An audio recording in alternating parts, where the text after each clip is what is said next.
Eu falo por mim, né? Eu falo por mim, porque desde que eu tô com 53 anos, né? Desde que eu me entendo por gente, eu comecei a gostar de futebol com 6, com 7 anos de idade.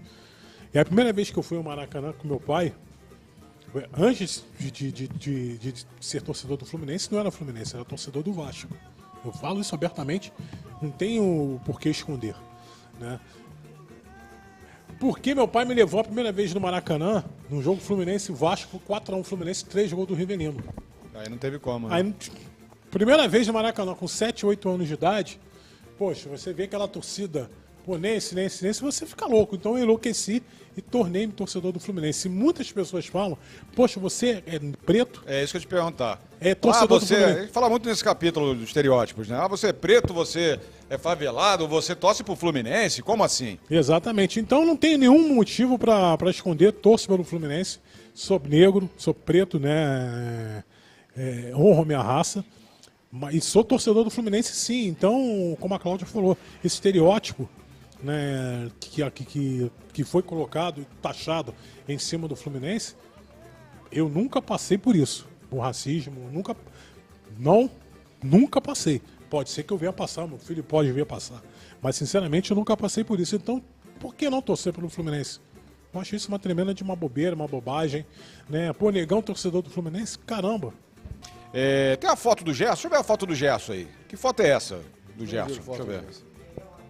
Ah, Gerson trabalhando aí, ó, na Rádio Brasil. Exatamente. Essa foto foi no campeonato, salvo engano, Campeonato Brasileiro de 2017.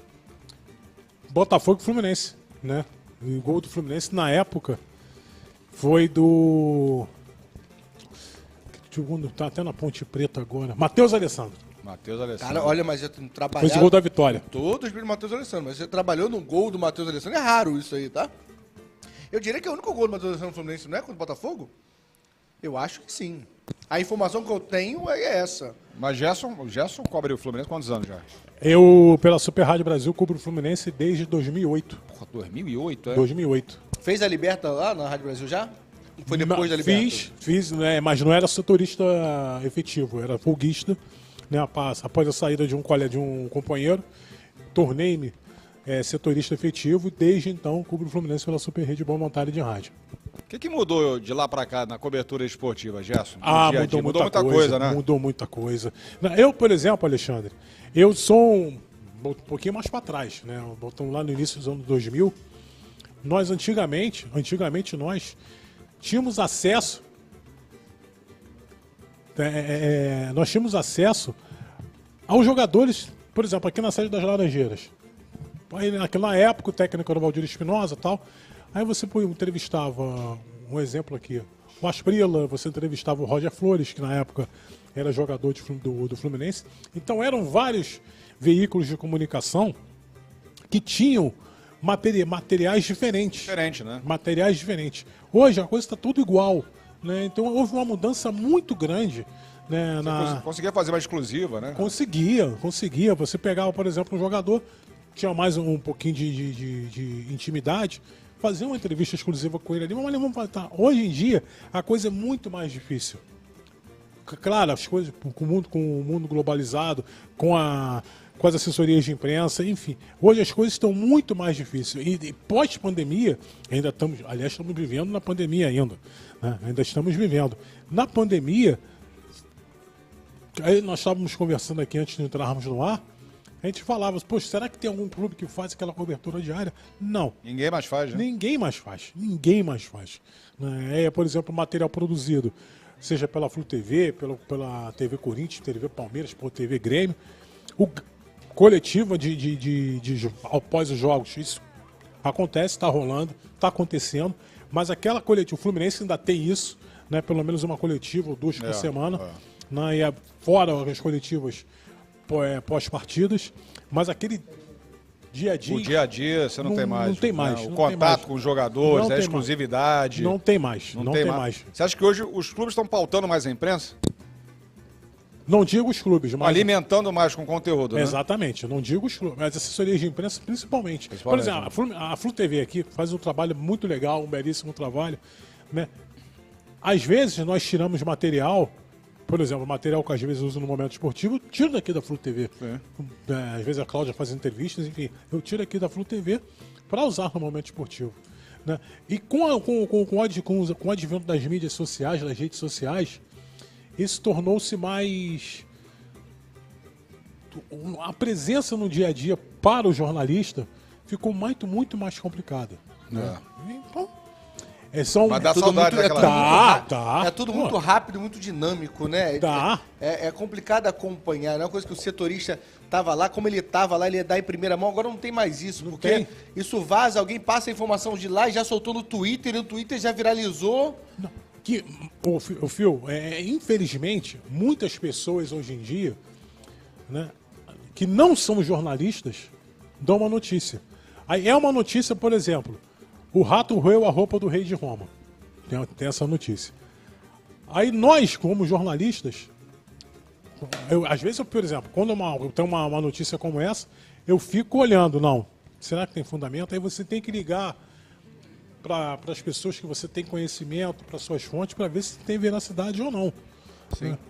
Então, hoje tem que ter muito cuidado, tem que ter um cuidado muito grande com aquilo que você vai escrever e, principalmente, a nossa categoria tem que ter um certo cuidado naquilo que vai ver, que lê e que vai escrever. Eu ia Conhece perguntar, a Bolívia, pô? eu ia perguntar isso, assim, e não tem, é uma coisa que não tem mais como ir contra, né, Gerson? Tipo, os influenciadores, porque assim, ele não adianta mais, eles possuem a importância deles ali, tem o público, eles falam todo dia. Claro que a gente tem que separar influenciador de influenciador. Tem os que se preocupam, mesmo não sendo jornalista, se preocupam com a credibilidade um pouco, e tem aqueles que não se preocupam, é clickbait, quer falar, quer... Então assim, tem que saber separar. Mas hoje não tem. Você é de uma época onde quem tinha a voz era o repórter, ele precisava de um meio para falar. Hoje não precisa mais.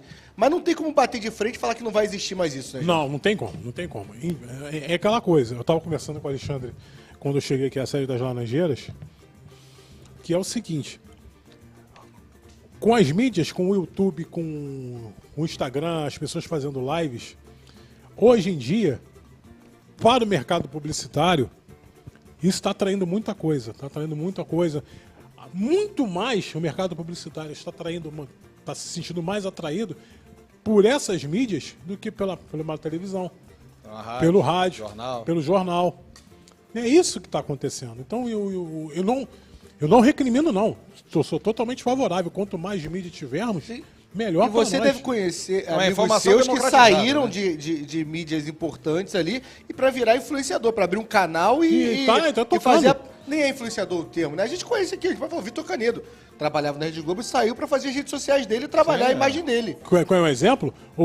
Dois exemplos. O André Hernan, que era um repórter, um ótimo repórter da TV Globo, de Sport TV, fundou um canal no YouTube. Você tem o Zé Ilan com o canal. Tem o Zé Ilan com o canal, um grande Ilan. Você tem uma galera aí. O próprio Thiago Leifert agora está com um canal também na internet, né? O Arnaldo Ribeiro.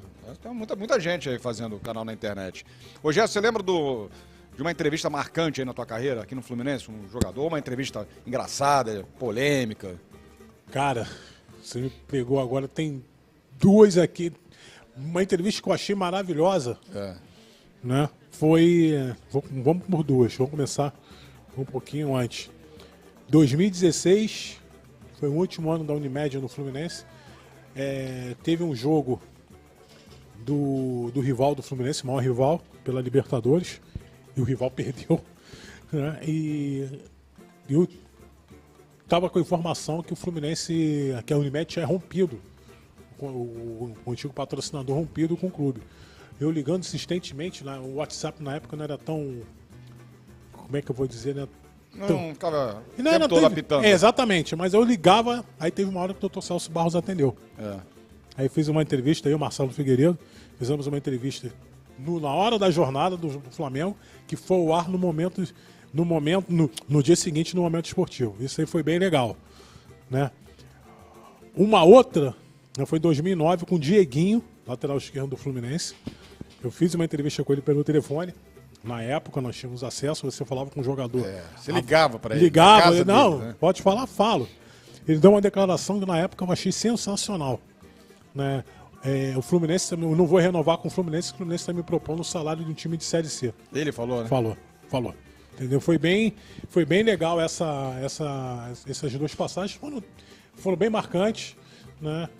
E uma outra foi engraçada, que essa aí deixa em off, né? Que foi bem engraçada, né? Que envolveu um ex-vice-presidente de futebol do clube, né? Que hoje tornamos até amigos, né? Mas foi bem legal, foi bem engraçada, né? O Branco, na época também, pessoa sensacional, fizemos uma entrevista.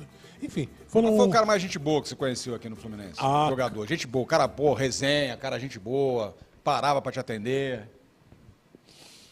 Cara, eu nunca tive, aqui na cobertura do Fluminense, nunca tive problema com nenhum jogador. Mas tinha gente que era mais difícil, né? Sim. Mais afim de dar entrevista, Olha só. Eu vou botar um pouquinho na atualidade. Acho que até a Claudinha estava nesse dia. Há mais um mês atrás, eu não ia ao CT do Fluminense há 2 anos.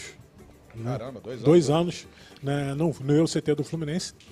E o meu filho, tá? Ele tem loucura pelo Fred. Ele tem loucura, o Miguel tem loucura pelo Fred. E nesse dia, eu sempre conversava com o Fred, sempre me atendeu Fred muito. Nota 1000, né? Me atendeu muito bem. E nesse dia, eu tinha uma imagem do Fred, e essa imagem mudou muito para melhor. Desculpa, não sei se existe a palavra, mudou para melhor essa imagem que eu tive do Fred. O Fred me atendeu muitíssimo Ele bem. é um cara sensacional. Atendeu muito bem meu filho, né? Um cara que eu tenho um grande carinho, o Ricardo Berna. Também, gente boa, já esteve aqui no Boteco várias vezes. Então, o Ricardo Berna é um cara que eu tenho um carinho enorme. Enfim, aqui, graças a Deus, eu nunca tive problema com jogador, sempre me atenderam, todos eles, desde 2008, quando eu estava começando na Rádio Brasil, até os dias de hoje, todos, tá, dirigentes, presidentes, né, que aqui estiveram, sempre me atenderam com muito carinho, com muita educação. Claro, quando tem que apertar, eu apertava. É lógico. Né, quando tem que É apertar. o papel do jornalista. Enfim, tem que apertar, né? Mas sempre fui bem tratado e não tive, graças a Deus, nenhum tipo de problema.